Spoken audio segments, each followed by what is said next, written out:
Hey, what's going on, guys? Welcome back to another PS5 jailbreak news update. So the PS5 scene is on fire right now. There's just an insane amount of progress that is being made. So in this video, we're going to go through all of the latest updates. I do apologize to the people waiting for PS4 news. Unfortunately, the PS5 seems to be the focus at the moment. Obviously, we had a lot of PS4 stuff for the past several months with the 11.0 jailbreak, but clearly it is the PS5's time to shine right now. So anyway, let's go ahead and dive straight into the updates. So Specter posted this on Twitter just today. He says, feels great when an idea can finally be tested and works out after like a year. Shouts to Chendo Chap for working out the ROP chain. Pro tip, staying below 3.0 is a good idea. So it looks like Specter has defeated the Hypervisor on firmware's 2.x, potentially 1.x as well, I'm sure. So this is clearly why he was more interested in implementing the umtx jailbreak on 1.x and 2.x before porting it to the other firmwares, because he obviously had this method for trying to defeat the Hypervisor that he was wanting to implement, but he did not have a kernel exploit in the past that worked on 1.x and 2.x in order for him to actually test his Hypervisor exploit. Now that he has a working kernel exploit on 1.x and 2.x, he was able to actually test it and put it into practice, and he actually managed to get it working. So it looks like the Hypervisor has been defeated as of 1.x and 2.x firmwares. Now, because this is coming from Specter, although he hasn't said anything at the moment in terms of release, it's likely that it will be released. Most of the stuff that Specter comes out with, he normally releases it. So, you know, just take a look at the WebKit implementation of the umtx jailbreak as an example. Although it is important to mention at this time, Specter has not yet said anything about actually releasing this, although I suspect he probably will. So what is the big deal about having a Hypervisor exploit?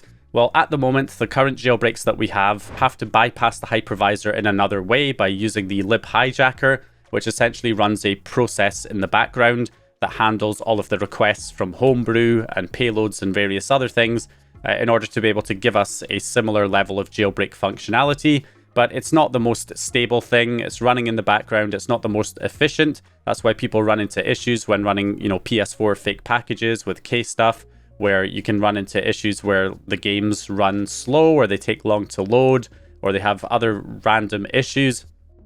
And then, of course, you've got things like ETA Hen, which has multiple background processes that are all running at once, which can slow things down and cause issues. So it's not the best solution, but it's all that we had up until now. A Hypervisor will allow us to essentially do kernel patches directly so that we will no longer need to rely on this background process like the libhijacker in order to do stuff. We can now just do things with kernel patches the same way we would on the PS4 theoretically. Not only that, it could also open up the ability to do things that we've not been able to do on jailbroken PS5s thus far, like potentially running a Linux distro on the PS5, which would be really cool to see. And then on top of that, it also makes it easier for debugging and testing on the PS5.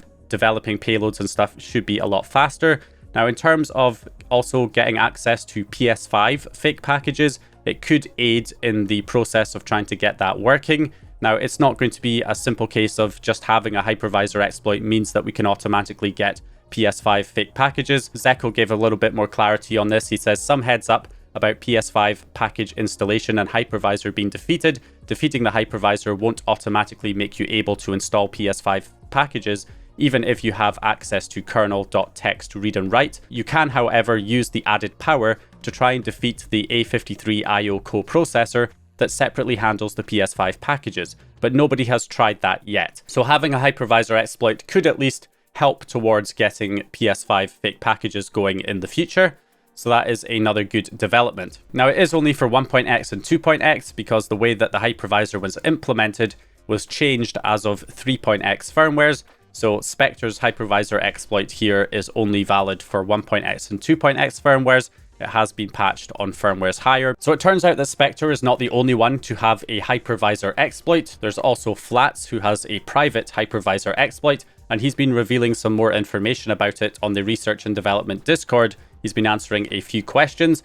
Somebody asked him about what the latest firmware his HV exploit supports, and he actually says it does work on 3.x. I've tested it on 3.21 recently, but the implementation needs to be rewritten. So it's good to know that there is another Hypervisor exploit out there besides the one that Specter has discovered, and that it will actually work on higher firmwares. He even says that once I return home after a trip and fix umtx BDJ for further firmwares, I'll test possible firmwares that has unpatched hypervisor issue. I think it was patched in some 4.x or even 5.x firmware. So for all we know, his hypervisor exploit could even work up to potentially a 4.x or 5.x firmware. But again, we don't really know exactly at this point. Now, it doesn't appear that Flats wants to actually release his hypervisor exploit. It seems that he wants to wait for the person who originally discovered the exploit, because I believe a member of Fail Overflow discovered it first. So he wants to wait for them to decide whether or not they want to publish it. And I guess he wants to, just let them decide because they discovered it originally. So they should have control over when it gets disclosed. So it seems that he will not release his hypervisor exploit unless somebody else releases their version first. So we may be waiting a little bit longer for Flat's version of the hypervisor exploit to be released. Now, in that message, you can see he also mentions fixing the umtx BDJ for further firmwares. So it looks like Flats will potentially release a Blu-ray drive implementation. He says, I want to release BDJ umtx implementation plus my BDJ framework once I get back home. But first I should port it to other firmwares. So that should hopefully give more hope to people waiting on 6.x and 7.x firmwares for a Blu-ray implementation of the exploit. Flats is going to work on it. He's away on a trip right now, but once he gets back, he will work on getting the Blu-ray drive implementation ported to all of the necessary firmwares. And then once he's done that, he'll then have an exploit that he can use to test his hypervisor implementation on different firmwares so that we can get some clarity on what firmware we need to be on to be vulnerable to Flat's hypervisor exploit. So just to recap, Specter's got a hypervisor exploit on 1.x and 2.x firmwares that I suspect will be released.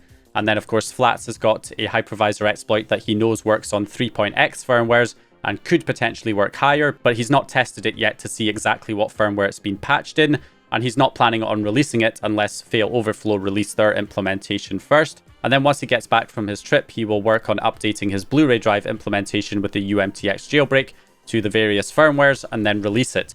So that's what's going on there. He also mentioned that there were some other developers in the scene working on a Blu-ray drive implementation. So if they're finished first, we could still see a Blu-ray drive implementation before Flats gets back from his trip. Okay, so now let's go over some rapid fire updates to the PS5 umtx jailbreak. Where we left off in the last video is that we had other firmwares added. We had 1.x firmwares, and then 3.x up to 5.x firmwares were added to Specter's WebKit version of the exploit that we can run through the PS5's web browser. So there's been several updates to this. There was an issue on 4.03 specifically where it was crashing a lot more often than other firmwares.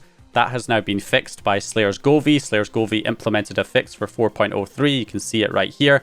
All of the main hosts have been updated to include this fix. So if you were crashing constantly trying this on 4.03, it should be more stable now. On top of that, Zeko has posted links to his host where he has replaced the elf loader with various different payloads for 3.x and 4.x firmwares. So I believe the /hen one tries to load ETA hen, although I'm not sure because it doesn't seem to do anything when I run it. The Hen 2 version seems to try and run Illusion's cheats with the Illusion version of the libhijacker. Hen 3 seems to try to load the PS5 Kstuff payload. That one does appear to be successful. I'm able to actually get that running and load PS4 fake packages. And then we also have a umtx version, umtx2, and T-Rex 777, which are, I think, variations on the normal version of the exploit that runs the elf loader. So you've got those different versions there that you can run on 3.x and 4.x to test the exploit. Then in my last video, I talked about the DLSYM tricks being patched in 5.x firmwares, making payload accessibility more difficult on those firmwares. Luckily, that has mostly been resolved already. So John Tornblum has released a version of the Payload SDK that adds support for 5.x firmwares so that you can now build payloads for 5.x. He also released some pre-compiled payloads that can run right now on a 5.x firmware, like the FTP server, the kernel log server, the shell server, and the web server payload, which can allow you to use the homebrew launcher or homebrew loader from John Tornblum. He's also updated that to support 5.x firmwares, which means you can run things like Devolution X and Duke Nukem 3D and the Mednafen emulator and Lake SNES, and you can run those things on 5.x firmwares now using the homebrew launcher. That is all up and running already on 5.x firmwares. So pretty exciting stuff there. And then we also have some updates to the porting script to get the PS5 Kstuff payload working, which is the payload that is used to run and install PS4 fake packages on the PS5, as well as being a critical component right now of ETA Hen. So in order to get ETA Hen and PS4 fake packages running, we need to get the Kstuff payload ported to 5.x firmwares, as well as 1.x and 2.x firmwares. So the porting script has been updated to no longer require the DLSYM tricks. So it looks like it can also now run, and that can be used to grab all of the necessary offsets that are needed to port the Kstuff payload over to any firmware that's currently not supported. So that should be happening pretty soon as well. We should get PS5 Kstuff hopefully working on 5.x and 1.x and 2.x, and then also potentially ETA Hen sometime later on, so that we can also run things like the Homebrew Store, Items Flow, and PS5 Explorer. So yeah, a lot of stuff happening right now. So there are a few issues that we're waiting for right now. Things need to be streamlined. IdleSauce is working on an updated version of his host, which is the main host that everybody else copies. So, you know, once that comes out, it should be more streamlined, where we'll be able to load the payloads as an option in the web browser instead of having to send them over Netcat. So that should streamline things, make things more user-friendly. And then on top of that, we can't install package files properly with the umtx jailbreak right now. Not entirely sure why that's the case, because typically that was fixed in the older jailbreak by setting the target ID to a devkit target ID. But looking at the source code of the exploit, it looks like it is trying to set the devkit target ID in the umtx jailbreak, and yet for some reason package files still cannot be installed. I think if you run the Kstuff payload on 3.x and 4.x with the umtx jailbreak, you can install PS4 fake packages, but installing PS5 packages and browser shortcuts and stuff like that, those are not installing at the moment. So it looks like there are some issues with the package installer right now. Hopefully those can be resolved. So once that's fixed and we have IdleSauce's host available, we should be pretty much good to go. And I'll do an updated guide, of course, for setting up the jailbreak on 5.x firmwares once everything's been streamlined. And one last thing that's also happened before we end the video here is that TheFlow has done his talk at RomHack 2024. They actually live streamed the whole event, so the talk is available right now. I'll leave it linked down in the video description if you're interested. It is a very interesting talk that goes over how he set up the jailbreak for 11.0 on the PS4, how he discovered the pp-pwn exploit. So definitely an interesting watch. However, the PS5 is not really talked about in the talk itself, apart from him comparing the PS4 to the PS5 in terms of the additional security measures and why he targeted the PS4, because it only has kernel ASLR, doesn't have all the other security measures that the PS5 has. So he didn't really say anything more than that it's just easier to implement on the PS4 because it has less security measures. So not really saying if it's possible or not to try and implement on the PS5. Sounds like it might be, but it's just very difficult because of all of those additional security measures, which we already knew beforehand anyway. So nothing really revealing about the PS5 in this talk, unfortunately. But if you're interested in PS4 exploitation, it's definitely an interesting watch, and I'll leave it down in the video description. So this was a big update, a lot of stuff happening at the moment, and I'm sure I'll have more coming very soon. So hope you guys enjoyed this video or found the information useful. If you did, please leave a like and subscribe to the channel, and I'll hopefully see you guys in the next video.